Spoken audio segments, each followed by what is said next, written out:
সন্ত্রাসী হোক, তার সঙ্গে সাথে বিচার করা হবে এবং রাজপথে এনে তাকে ফাঁসিতে ঝুলানো হবে এবং বাংলাদেশের সাধারণ মানুষের ভোট যে নিয়ে তুলঙ্গারি করবে এবং যে কূটনীতি করে ওই বক্স নষ্ট করবে, ঠিক আছে, তার বিচারও জনগণ করবে এবং জনগণ সাধারণ মানুষ, ঠিক আছে, আইন শৃঙ্খলা বাহিনীর পক্ষে থাকবে ইনশাল্লাহ।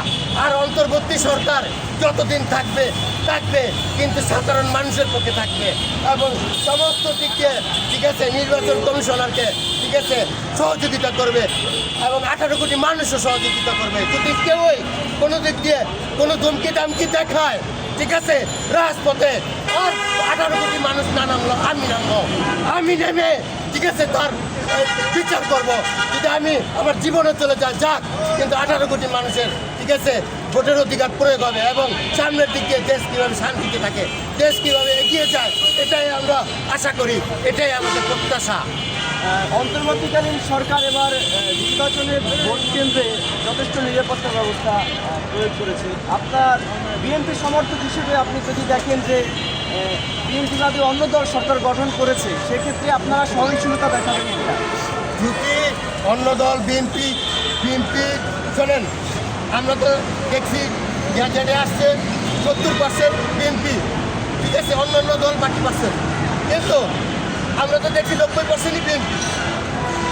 সাধারণ মানুষ, ঠিক আছে, ধানের শীষ, ঠিক আছে, এটিমকে, ঠিক আছে, বাংলাদেশের মানুষ বেছে নিয়েছে।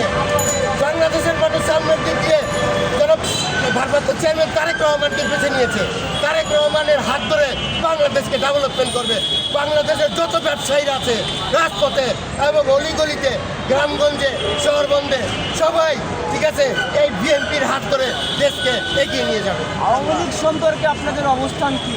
আওয়ামী লীগ সম্পর্কে, আওয়ামী লীগ 17 বছর ক্ষমতা ছিল, বন্দুকের নাল কান্দে মেরে রেখে, ঠিক আছে, একটা পুলিশ বাহিনীকে মেরেও ভাইরাল করছে, ঠিক আছে, অমুক দল তমুক দল করছে, ঠিক আছে, এইটা আমরা এখনও দেখতেছি কিছু স্বৈরাচারে লিপ্ত হয়েছে। কিন্তু আমরা চাচ্ছি যে বিএনপি ক্ষমতায় এসে সমস্ত দিক দিয়ে সাধারণ মানুষকে নিয়ে, সমস্ত দিক দিয়ে সমস্ত আইন যাতে কেউ হাতে তুলে না নেয়, আইন দিয়ে প্রয়োগ করবে, যে বিচার করবে, বিএনপি এইটাই করবে। আর আমরা এটাই আশা করি, আর আমরা এটাই বিএনপিকে ভোট দেবো।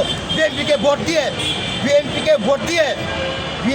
ভোট দিয়ে স্বামী স্ত্রী, শুধু স্বামী স্ত্রী না, একটা প্রেসিডেন্ট এবং একটা প্রধানমন্ত্রীর ইজ্জত রক্ষা করব এবং বাংলাদেশের ইজ্জত রক্ষা করব, 18 কোটি মা বোনের ইজ্জত রক্ষা করবো ইনশাল্লাহ। ভোট কেন্দ্রে যত বড় বাংলাদেশে না, সারা পৃথিবীতে যত বড় ক্ষমতাশালী ব্যক্তি থাক, ভোট কেন্দ্রে যদি কোনো পাঞ্চাল করে সাধারণ মানুষের ভোট নিয়ে, ঠিক আছে, বেড়ে জেলে যদি সে পায়তারা করে, তাকেও রাজপথে এনে ভুলাবো ইনশাল্লাহ। আচ্ছা, আওয়ামী লীগের যারা ভোটার আছে তাদেরকে কোথায় ভোট দেওয়ার জন্য আপনি আহ্বান করবেন? আওয়ামী লীগ, শোনেন, আওয়ামী লীগ নাম বলতে বাংলাদেশে এখন কার মুখে নেই, কিন্তু যে ভোটারগুলো আছে যাকে খুশি তাকে ভোট দিবে সে সাধারণ মানুষ। তার উপরে বন্দুক ঠেকিয়ে সরকার 17 বছর, ঠিক আছে, বিএনপিকে দমন করছে যাতে বিএনপি ক্ষমতায় না আসতে পারে। বিএনপির পাশে যারা ছিল এখন তারা রাজপথে খালি মাঠে এসে, ঠিক আছে, তারা হট্টগোল সৃষ্টি করতেছে। তারা নির্বাচনে আসুক, সাধারণ মানুষ জয়যুক্ত করলে এটাই সাধারণ মানুষ মেনে নিবে। আচ্ছা, আওয়ামী লীগের যারা ত্যাগী নেতা ছিল তারা যদি বিএনপিতে আসতে চায়, সেক্ষেত্রে আপনারা কি করবেন? হবে না, মেনে নেব না। যারা লিস্টেড, যারা গণমাধ্যমে লিস্টেড, তারা নির্বাচনে আসলে আমরা মেনে নেব না সাধারণ মানুষ। গতকালকে তারেক রহমান বলেছে জনগণ চাইলে শেখ হাসিনার ছেলেমেয়েরা রাজনীতিতে আসতে পারে, আপনার মন্তব্য কি? না, এটা তারেক রহমান জনগণের জন্য বলছে, তারেক রহমানের জন্য বলে নাই, তারেক রহমান দলের জন্য বলে নাই। তারেক রহমান সাহেব বলছে যে 18 কোটি মানুষের জন্য বলছে। আপনি তারেক রহমানকে এইভাবে কথা বলতে পারেন না। আপনি গণমাধ্যম, আমাদের সন্তানের গণমাধ্যম, আপনাদের সন্তানের গণমাধ্যম সামনে দিক দিয়ে হবে। গতকালকে মিডিয়ায় বলেছে তারেক রহমান যে সে চাইলে, জনগণ যদি চায় আওয়ামী লীগের জনগণ চাইলে, জনগণ যদি চায় যে এই দেশের স্বৈরাচার আসবে, এই জনগণ 18 কোটি মানুষ যদি চায়, তাহলে আপনার আর আমার সেটাই মেনে নিতে হবে। কারণ এই জাতি যা চাইবো তাই হবে এবং সর্বাত্মক সর্বসহযোগিতা করতে হবে আইন শৃঙ্খলা বাহিনীকে।